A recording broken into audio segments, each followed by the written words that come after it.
Olá, seja bem-vindo ao Planejar para a Vida, o podcast da Planejar. Eu sou a Thaís Pessoa e te convido para ficar com a gente ao longo de várias temporadas onde a gente vai falar de planejamento financeiro. Nessa temporada, a gente está falando de empreendedorismo, mas não aquele empreendedorismo que é mágico, o empreendedorismo da vida real, que só é possível com muito planejamento financeiro. A nossa convidada de hoje é a Thaís Maioc, planejadora financeira. Bem-vinda, Thaís. Obrigada. Olá, pessoal. Sejam todos bem-vindos. E a história que você traz pra gente hoje é de alguém que largou a CLT depois de 13 anos para empreender. Thaís, eu queria começar entendendo como que você chegou na certificação CFP que certifica planejadores financeiros. Como que é a sua trajetória nesse mercado? Vamos lá. Desde pequena, eu tinha certeza que eu ia seguir ou a profissão da minha mãe ou a profissão do meu pai. Minha mãe era bancária, de uma única instituição financeira, trabalhou desde os 16 anos nessa mesma instituição, e meu pai era policial militar. Então, para mim, só existiam esses dois caminhos de vida, né? Completamente diferentes. Completamente. Imagina você policial hoje, hein? É verdade. Hoje eu acho que o caminho seguiu para o lado certo, né? Então, eu só tinha isso na cabeça. Aos 18 anos, conversei muito com meu pai para entrar na polícia e ele me desestimulou bastante. E outra também que na época, quando eu fiz 18 anos, não tinha... Ele queria que eu entrasse para o Barro Branco, que é a vestibular da FUVEST. E no ano que eu me formei na escola, no colégio, não teve a turma feminina pro Barro Branco. Então, a minha mãe falou assim, olha, vai fazer administração e depois do primeiro boleto você já vai fazer o teste no banco e vai para lá. E foi assim que eu entrei no mercado financeiro, que eu comecei no mercado financeiro. Mas eu sou muito curiosa. Então, eu ficava lá olhando que tipo de certificação, e eu sou estudiosa, que tipo de certificação eu podia tirar. E eu lembro que no banco que eu trabalhava naquela época, tinha como se fosse uma escadinha ali de certificações. E a última era CFP. Eu falei, eu vou ter essa certificação. Eu quero a melhor. Eu quero ser a melhor. E aí foi CPA 10, CPA 20, CEA, e fui seguindo ali até que eu cheguei no CFP em 2015. E um dos pontos também que me fez, que voltou essa sigla para minha vida, foi que eu tive um cliente que, na época, eu fiz um financiamento para ele, um leasing, de uma máquina que chama PET-CT. Era uma clínica de diagnósticos. E eu não peguei a assinatura dele. E era câmbio, tinha que fechar. Meu gerente falou assim, olha, você quer ser mandado embora? Eu falei, não. Então, vai buscar a assinatura dele. Eu vim para São Paulo, na época eu estava em Sorocaba, na minha cidade. Eu vim para São Paulo buscar, porque ele estava justamente fazendo um exame no PET-CT que não tinha na época em Sorocaba. Uhum. Que sorte que eu peguei essa assinatura, porque no dia seguinte ele faleceu.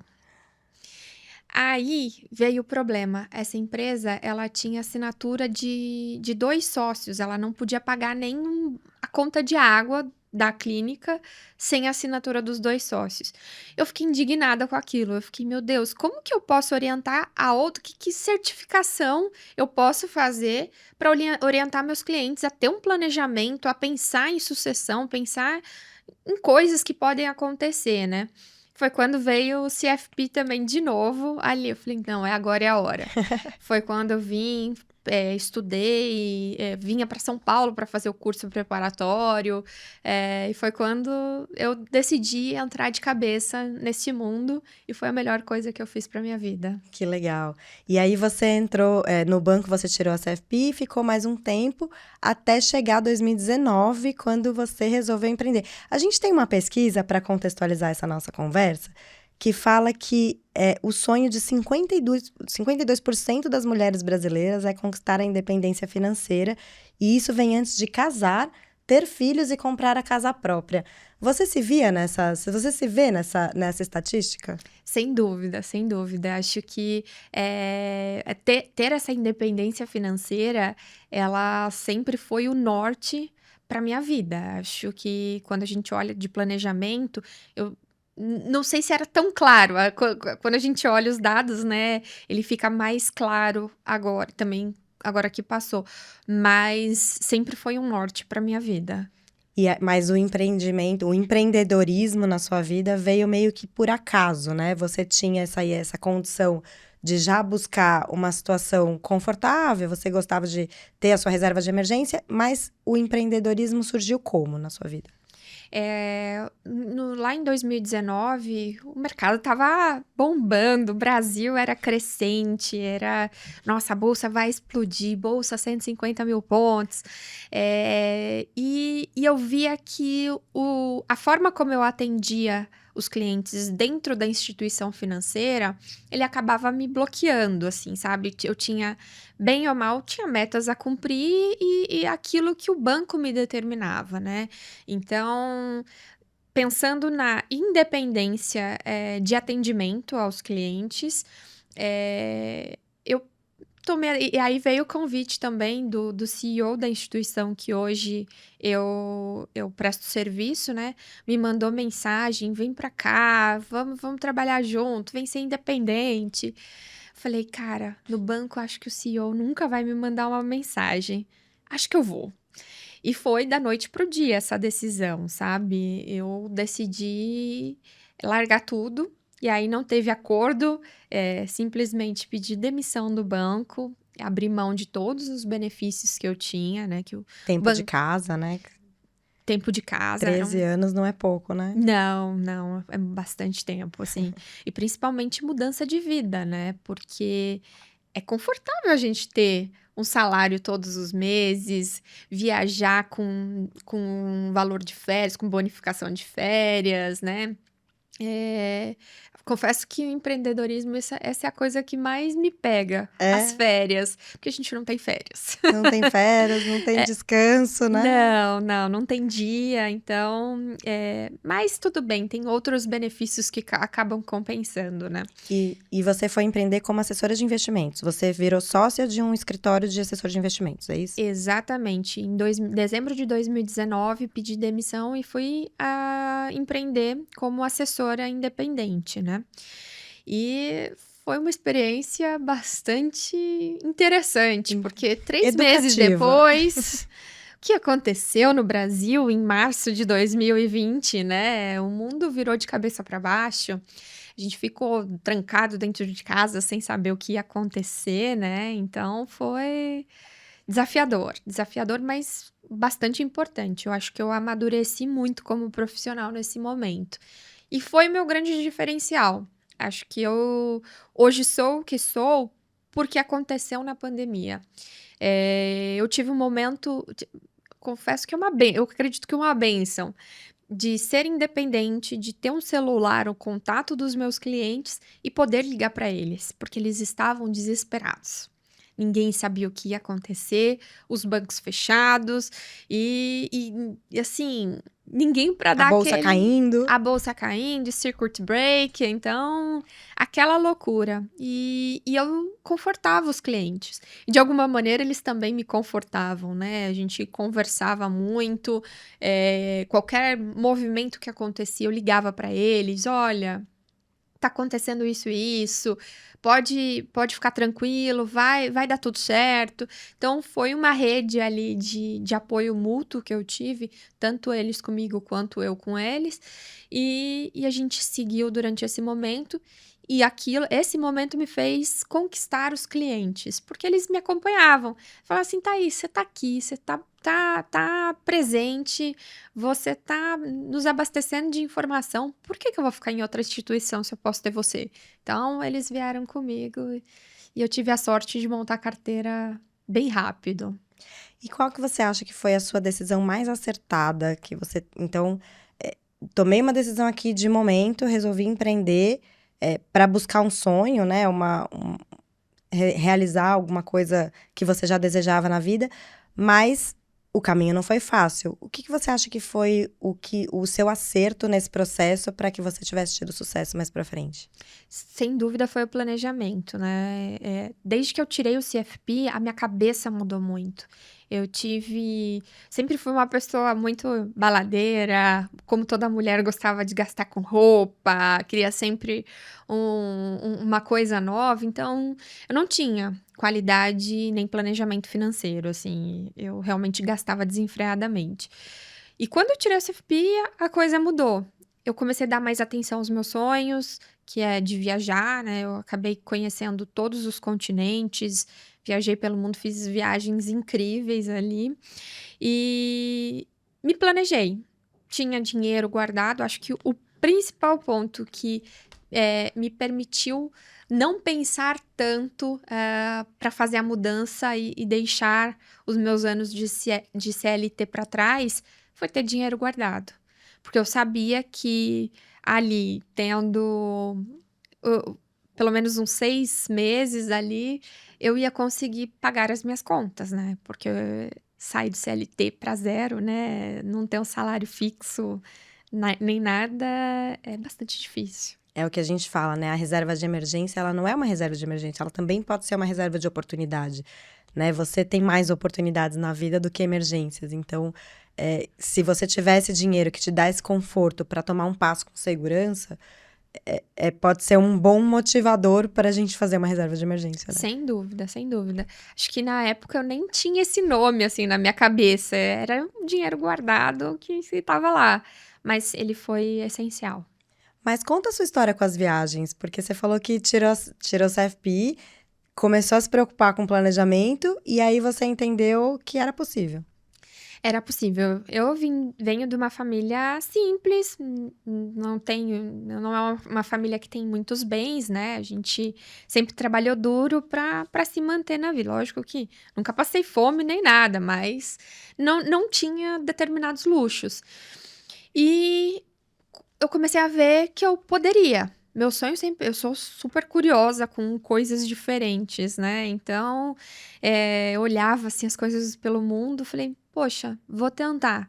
E aí fiz... E foi engraçado que cada continente eu tive uma experiência diferente. Porque na Europa, eu fui fazer intercâmbio. Depois eu fui fazer trabalho voluntário na África. Fiz mochilão tanto no Sudoeste Asiático, Laos, os países desconhecidos por aí. Fiz também mochilão na Austrália. E o mais divertido foi uma expedição que eu fiz para a Antártica. Eu consegui... Ali foi meu último desafio, foi conhecer a Antártica. E eu tive essa experiência que foi maravilhosa. Que legal, acho que eu vou começar meu planejamento financeiro para conhecer a Antártica também, porque eu fiquei muito interessada com essa história. Não, mas se prepara, porque assim, não é fácil chegar até lá, não. Eu não fui nesses cruzeiros chiques, não. Foi mar batendo, ondas gigantescas, foi divertidíssimo. Foi uma experiência bem legal. Agora me conta assim, você já tinha uma ideia do que era trabalhar no mercado financeiro. Aí você tirou a CFP e você falou que deu esse estalo de que você conseguiria. Que estalo foi esse, assim? Você começou a fazer o que de diferente na sua vida para você conseguir realizar os seus sonhos? Eu acho que colocar no papel, tá? É o planejamento mesmo. Porque quando você coloca no papel e você começa a ver que não tá tão longe, acho que é muito importante a gente escrever, porque a gente consegue fasear as coisas, né? Os custos, entender que caminho que eu posso seguir para ter esse dinheiro para pagar, ou seja, uma prestação, ou mesmo guardar dinheiro antecipadamente para depois comprar as passagens. Então, eu acho importante você colocar no papel o seu sonho. Por mais gigantesco que ele possa ser, são passos, né? Nós vamos dando passos para atingir os objetivos. E para isso, você precisa ter ali uma visão, né? De como conseguir chegar. E é passinho por passinho. Tive que abrir mão de ir para churrasco com amigo, festas, roupas novas. Então, tudo tem... Óbvio que tem um esforço, tem que abrir mão, tem que correr atrás daquilo. Mas só é possível porque quando você acredita. Você tem que sonhar e tem que acreditar que aquele sonho pode acontecer e colocar no papel. E aí, voltando então para sua história como empreendedora, né? Você chegou lá com uma condição que você sabia que você tinha segurança financeira se você precisasse pagar suas contas, então você tinha um prazo para esperar o negócio acontecer e virar de verdade. Você pegou um período muito complicado que muitos empreendedores sofreram, né? por causa dos lucros, né, e da dificuldade que o mercado passou na pandemia. Mas você entendeu também que você precisava buscar outras... qual foi o gap que você sentiu quando você se viu nessa posição e que você teve que ir atrás para que o empreendimento desse certo? Legal. Tinham outros sócios que cuidavam de outras áreas, e eu, como tinha uma facilidade maior com rede social, eu sempre gostei fui conhecida sempre como blogueirinha, né? Aham. Então, eu passei a cuidar do marketing e de relacionamento com o cliente. Eu precisei entender, né? Primeiro, onde a gente queria chegar como empresa, como que a gente acessava aquele determinado cliente. Então, eu fui fazer curso, fui na ESPM, fiz um curso de marketing de luxo, fiz curso de encantamento da Disney, busquei alternativas ali para entregar com qualidade aquele trabalho que me foi designado como empreendedora. Então, não basta você se enfiar as caras e fazer de qualquer jeito. Eu nunca fui assim na minha vida. Não seria assim como empresária. Então, fui atrás daquilo que me faltava. Eu tenho conhecimento técnico para atender o cliente, para fazer o planejamento, para conversar sobre investimentos. Mas, como empreendedora, eu não sabia nada, né? Então, fui atrás de me especializar. Acho que isso é importante para que as coisas deem certo, né? E como planejadora financeira, você já deve ter tido contato com muitos empreendedores, né? Pessoas que tentaram seus próprios negócios. Que erros que você vê que os empreendedores cometem ou esquecem de prestar atenção, quando eles decidem, quando eles tomam essa decisão? Eu tive até um caso recente, que é um cliente advogado, ele dependia de uma única instituição. Ele tinha outros clientes, mas o peso de um único cliente era gigantesco. Esse cliente rompeu o contrato, ele teve que se desfazer da empresa. O sócio acabou abandonando tudo mais, mas ele não tinha mais fonte para manter associados, para manter a estrutura do escritório dele. Então, ele teve que fechar. Eu acho que o grande erro é não entender as proporções. Às vezes, a gente é dependente de uma única estratégia. A gente não faz isso nos investimentos, como que a gente vai fazer isso para a nossa vida, para o nosso negócio, né? Depender unicamente de um cliente, ter ali um vínculo muito, eu diria até frágil, né, do negócio. Eu acho que isso é a grande fragilidade do negócio, é você ter uma única fonte, ou se concentrar muito numa única fonte. Isso é um grande problema. Então, se você pudesse, juntando com essa dica, dar 3 dicas que para alguém que quer começar um negócio agora, quais seriam essas dicas? Primeiro, entender daquilo que vai fazer. Acho que o principal ponto é você entender do negócio. Não adianta se aventurar numa coisa que você nunca fez na vida. Acho que o conhecimento sobre o negócio é bastante importante. Se planejar financeiramente, porque o mundo é cíclico, a gente não sabe, dada a pandemia, o que pode acontecer. Então, ter a tranquilidade de que suas contas serão pagas, te faz até prosperar mais no negócio e entrar de cabeça no negócio. E diversificar. O terceiro ponto é diversificar. Diversificar fontes de renda, diversificar investimentos, diversificar clientes. E Fornecedores. fornecedores é muito importante. E quando você fala de diversificar, e eu sei que o investimento tem uma participação importante na vida de qualquer empreendedor, né? Você precisa ter ali um dinheiro de reserva para sua empresa ter fluxo e ter respiro nos próximos meses. Como que você olha para uma carteira de um empreendedor ou para a sua carteira e diversifica? Não precisa falar de produtos, mas para a gente entender o macro, assim. Eu preciso ter um dinheiro líquido, eu preciso ter um dinheiro investido mais com potencial de retorno. Como que o empreendedor pode olhar para uma carteira dele?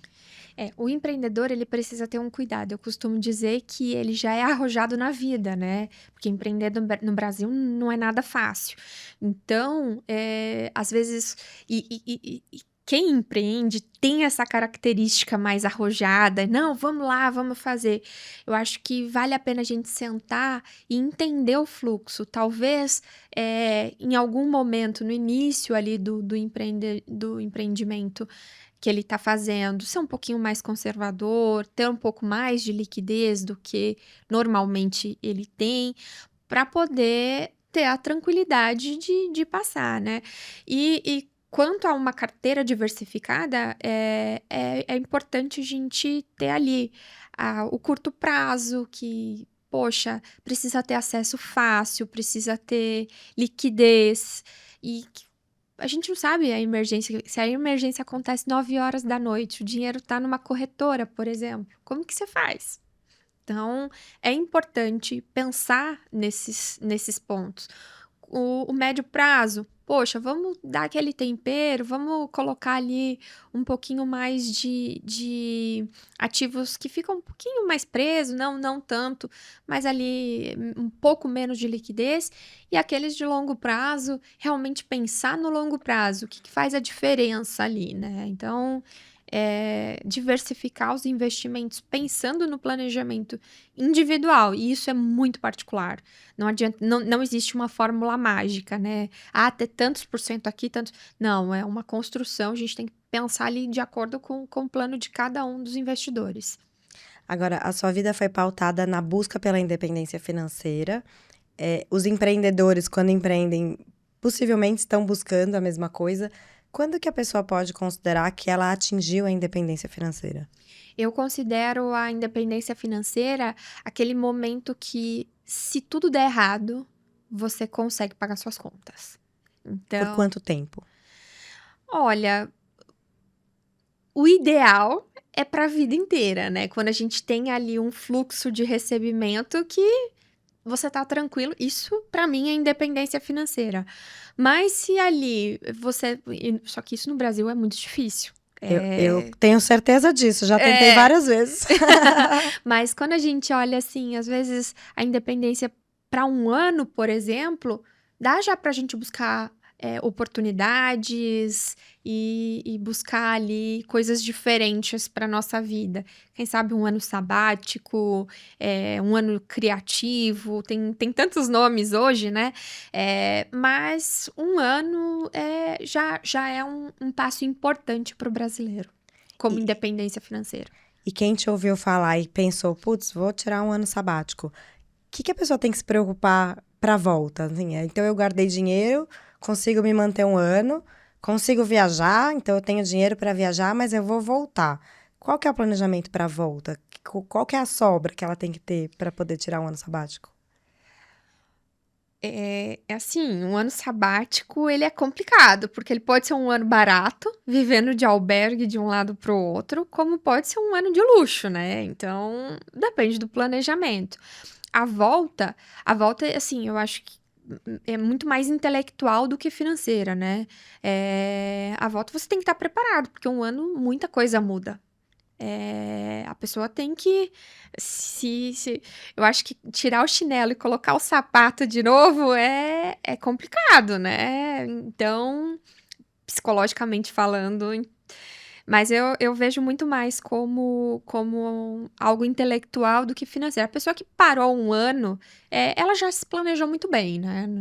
Não é para qualquer um também tirar Nossa. um ano sabático, né? Então, ela já está muito bem estruturada financeiramente, ela sabe ali o quanto ela pode gastar e o quanto ela pode ter. O retorno é realmente intelectual. Que legal. Que legal ouvir isso.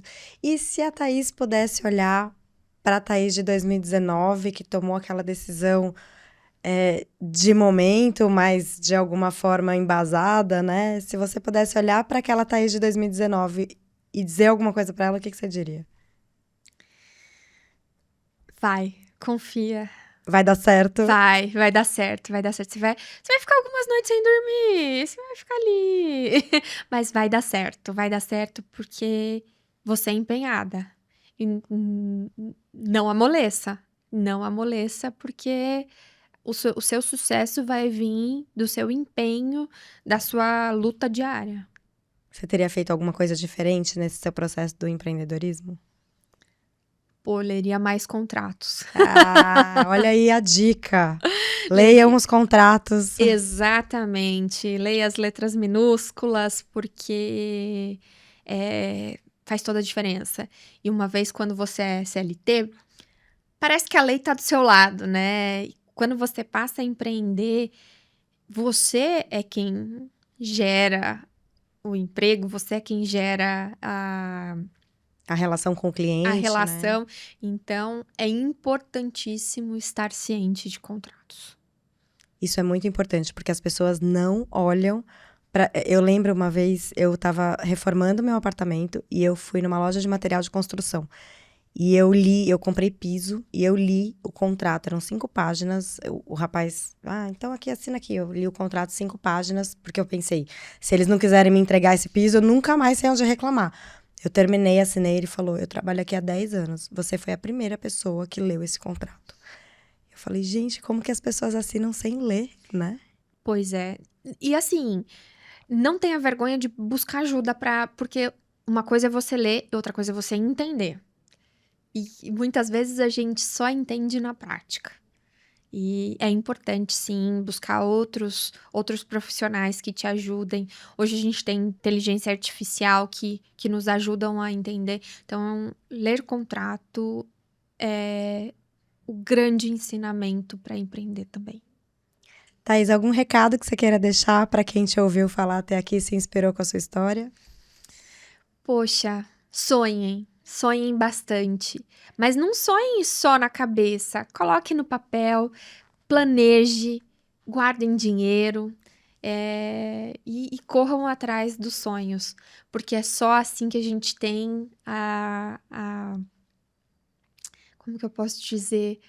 A paz interior, né? Aquele sentimento de independência completa. A independência financeira, ela é importante, mas a independência emocional, a independência, a consagração de tudo aquilo que você buscou na vida, ela é importante. É isso, planejamento financeiro é qualidade de vida, né? A gente Com precisa certeza. deixar isso claro. A gente não tá falando de dinheiro, a gente tá falando de bem-estar. Isso é mais importante que tudo, né? Thaís, adorei o nosso papo. Obrigada por ter aceitado o nosso convite e vir compartilhar sua história com a gente. Obrigada por ajudar tanta gente nesse caminho do bem, do planejamento financeiro. Eu que agradeço a oportunidade. Foi um prazer estar aqui com vocês. Volte sempre. E para você que ficou com a gente até o final, siga a nossa página Planejar para a Vida. Busque o seu planejador CFP lá no site da Planejar. Tem várias opções para você contatar. Siga a gente também no seu tocador de podcast preferido. Planejar para a Vida. Quem se planeja tem futuro.